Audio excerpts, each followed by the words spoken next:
Being Human Advent. This Sunday is the first Sunday of Advent, the season of waiting into Christmas.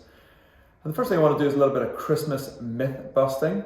Mary didn't ride on a donkey, at least the Bible actually doesn't tell us that she did. Jesus wasn't born in a stable or an inn.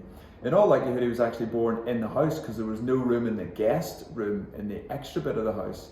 The idea that Joseph would have gone to his hometown with a pregnant wife and that they wouldn't have invited him in for the birth of a baby is inconceivable. And that baby was laid in a manger for sure, that's what we're told, although there's no word of any animals anywhere in the Bible.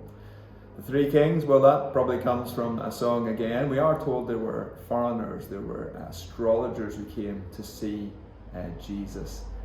He didn't cry. That comes from away in a manger, no crying he makes. Of course he cried. He was fully human as well as being fully divine.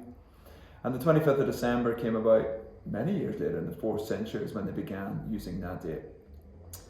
But, although I bust some myths there, actually it gets us to focus on the story that's actually in the text. This is the moment when God became human. The Word became flesh, the divine in a skin, Emmanuel, God with us. And so right at the core of the Being Human project, we want to look at what happens when God became human. When God came to earth as a vulnerable baby. When God became present and lived among us.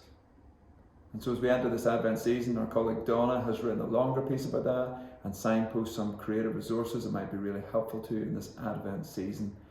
But as you reflect on what it means to be human, as we read the news stories of the migrants crossing the channel, of the court cases in the US, of so many ways in which we're being challenged about what it is to be human, in this season we want to look towards Jesus. God became human. God with us. Be blessed.